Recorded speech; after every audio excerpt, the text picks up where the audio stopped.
Hello and welcome to the garden. My name is Lindsay if you are new here, and this is Gardens by Lindsay. So today we are actually going to be talking about my garden and how I have it all set up. I have been asked for this video a few times, and so since the garden is still empty for the spring and it's also not covered in snow, I thought now is the perfect time to show you all the things that I used to make up my garden. Let's get started on this garden tour, kind of. I'm gonna take you back a couple years. In 2019 is actually when this garden space was established. So this will be my second full year of having this space that I have now. We moved into this house in 2014, and that summer we built 2 raised garden beds in this area and didn't really do them the way we should have. We didn't really know what we were doing at the time. And so we built 2 raised garden beds that were like 4 foot by 6 foot, which is kind of a bad size. And we didn't know that at the time, but they were a little too wide for me to reach into the middle. I'm not super tall, so it was kind of difficult for me to reach into the middle for things. And over the years, those started to kind of break down, and in 2018 we actually took those apart, and I just kind of took the compost that was in those beds and kind of spread it out, and I actually grew in the ground, but I grew in 2 rows. That's what I had, was 2 rows. I put mulch in between the rows to make a little walking path, but I just had the 2 rows of garden space. And then in 2019 is when this garden happened. So this space is about 12 feet by about 20-ish feet. So it's not huge, but we do not have a huge yard. This back here is the other half of our backyard, and as you can see, it's not huge. So the garden space over here takes up pretty much the whole half of our backyard. So we did till this in 2019. I removed the sod first with just a regular shovel, so that way we didn't till that sod into the dirt. And we tilled it all once. It has not been tilled since, and I have no plans to till it at this point. I do at this point maintain no dig garden beds. I say garden beds, but it's just the spaces that I plant, because I don't necessarily do this in a way that is only for production. I do it in a way that makes me feel nice and is also beautiful. So the way I have my garden set up is a way that is visually appealing and is designed in a way that also harnesses the beauty of plants that grow food. So we tilled everything one time in 2019, and from there I started adding stuff back up in terms of fencing, cattle panels, a gate, walkways, that type of thing. So let's get started. I'm gonna go back to the front of the garden by the gate, and we'll start there and work our way back. So this is the garden gate. If you've watched any of my garden tours or my morning garden walk videos, you'll see me open this gate quite often. This gate was built with wood that we actually found at Menards in the little offcuts section. And a lot of hardware stores actually have that section of like offcuts of wood that's not perfect enough to sell. So if you are looking for wood that does not have to be perfect, you might check that. Local lumber yards also may have something like this. Wood is kind of weird right now with prices and such, so it may be different, but 2 years ago when we bought this wood to make this gate, we did find it in the offcuts section, and it was extremely cheap. So this gate is just made of wood, and this is a piece of, actually it's called rabbit fencing. It has bigger holes here at the top, and then it gets smaller near the bottom. It has some hinges on it, so you know it can open. This right here is where my rain gauge actually goes. We left these pieces tall just so it has more to anchor to. These posts are actually in the ground but they are not anchored in a traditional way.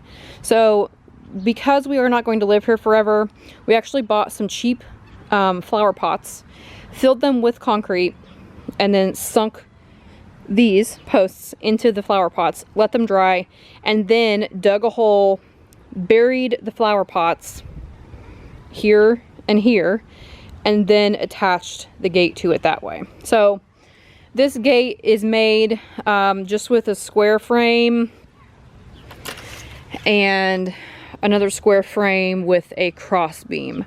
My dad actually built this for me, which was awesome. It fits perfectly. This gate is 2 feet wide, and I just keep it closed with a little hook and eye. So super easy to make. It took, you know, a couple hours, and I have this perfect garden gate. So let's move on to fencing. So I actually have 2 layers of fencing around my whole garden. This fencing is only 2 feet high. I do not have to worry about a ton of larger animals. I don't have deer in town. I have squirrels, I have rabbits, I have chipmunks. I do have cats, neighborhood cats, but they don't necessarily bother my garden. So I have these short little T-posts in the ground, and these are the super cheap T-posts. They are like 2.5 feet long or tall. They're sunk in the ground about 6 inches or so. I have a layer of this same rabbit fencing, and then I realized in 2019 that baby rabbits and chipmunks can still fit through this. So last year I took chicken wire and went around the whole perimeter of the garden on the outside of the rabbit fencing with chicken wire. So these 2 fences go all the way around. I have it stapled to my posts for my gate, and this fencing goes all the way around. I just have it zip tied to the little T-posts, and I have a T-post every probably 3 feet or so. The way I did this is I started in the corners. I put 1 T-post in each corner of the garden and worked my way like in to figure out how many T-posts I needed. And I didn't necessarily have enough chicken wire to go all the way around, and so I had to attach pieces, and they are just attached with zip ties. So the chicken wire and the rabbit fencing both go all the way around the whole garden to keep out small little animals that like to eat my stuff. So I'm gonna back up and show you a wide view of the empty garden. I do use cattle panels in my garden. I currently right now have 1 arch. This arch right here is actually made up of 2 panels. So these are 2 4-foot by 16-foot cattle panels. I buy mine at Rural King. You can get them at Tractor Supply, other farm or feed stores. These are basically fencing panels to help keep livestock in or out. So that's why you're going to find them at places like Rural King, Tractor Supply, places that sell things for livestock. So we have them attached 1 6-foot T-post per side of each panel. So you'll see there's 2 T-posts per side on this archway that is made of 2 panels. We just zip tie them. These have been on here for 2 years now, and we haven't had any issues with them coming off. We also zip tied the panels themselves together just to keep them more secure, because we do get pretty bad storms here in Indiana. So we didn't want them to be able to move independently, and this does not go anywhere. This has been here since 2019. I can move it around, and it's not going anywhere. These T-posts are sunk about 1 foot in the ground, so they are not going to move at all. I have 2 more cattle panels down here. This is what I call my tomato room. These panels are the same 16-foot by 4-foot panels, but I have them running lengthwise instead of in an arch. They are about 1 foot off the ground. I actually do want to move these up a little bit more, so they're more like 18 inches off the ground for this year, but we just haven't done that yet. So these are held up with a bunch of T-posts. Some of these are just random ones we had, and some are actually ones that I bought for this. Most of these are 6 foot. We also have a couple of these thinner, like 5 foot posts or 4 foot posts in here. So we have one in each corner here that holds them up, and we actually bent these panels by folding them and then walking on them. And we have a 6 foot right here in the middle, and we have them zip tied together. This is where the 2 panels meet. And then we have a 6 foot on the end down here. And there's about, I don't know, 18 inches or so that stick out this direction. And then we have shorter posts in between in this long area. So there's one over there too. So those are the basics of what I use in my garden. Now in terms of paths and mulching and those types of things, I actually do have landscape fabric down in my garden, but only in the walkways or areas that I don't plant. So I just buy the woven fabric. I've actually bought a roll from Sam's Club last year for like 30 bucks, and it's more than I could possibly ever need. So I don't think I will ever have to buy landscape fabric again. I do use that in my walkways. So all of this is landscape fabric. All of this right here in this main path is landscape fabric. There is cardboard down underneath the areas where plants go. I will probably replace that cardboard this year when I go to plant. I haven't done it yet. So I use a mix of landscape fabric and cardboard. Now in terms of how I keep the landscape fabric down, I actually use landscape staples, and they go in the ground pretty easily. They're basically just like a really long staple that you just push down in the corners of your landscape fabric. It makes it very easy to keep things secure. I put this down last year and it overwintered just fine. There's not big holes in it. None of the staples have come up. I really don't have to worry about it at all. So all I'm going to do when I plant this year is just add some more cardboard around where the actual plants go, and that should keep my weed suppression under control. This worked really well last year. In 2019, I did not do any of this. I just mulched. It did not go very well.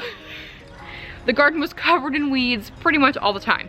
But last year was a completely different story. Any weeds that I did get were very easy to pull because of the combination of landscape fabric and cardboard. The cardboard did start to break down, which is totally fine. But not until like the end of the season, which was nice. I do have a lot of broken down cardboard laying in the garden now, which doesn't necessarily, you know, look great. But once I get everything planted and get everything remulched, it'll look totally fine. So while we're talking about mulch, let's talk about mulch. So there's many different ways you can mulch your garden. No one way I think is better than another. Some people like to give people flack for this, but I have always used dyed brown mulch.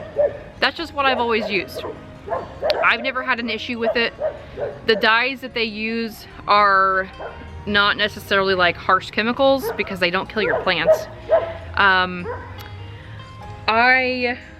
This year though, I think I'm going to look at undyed mulch and just kind of see what that looks like. Like I said, I kind of like things to look nice as much as I like them to function as a space to grow my own food. So that's why I have used dyed mulch. I don't have a problem with dyed mulch. I buy it by the bag at Menards or Lowe's. That's just how I do it. It's convenient for me. I can go in my SUV to Menards, buy 20 bags, and bring it home. I don't have to have a truck. I don't have to pay to have it delivered. You know, that's just what works for me. I don't have to calculate what I need, because if I need more, I can just go to Menards and buy 2 more bags or whatever. So that's kind of how I do it. I am going to be exploring undyed mulch this year, but for me, dyed mulch is how I have done it in the past. So that is how I have my garden set up. I hope this is helpful. If you have any more questions, please let me know. I am happy to answer them. So thank you for watching, and I will see you in the next one.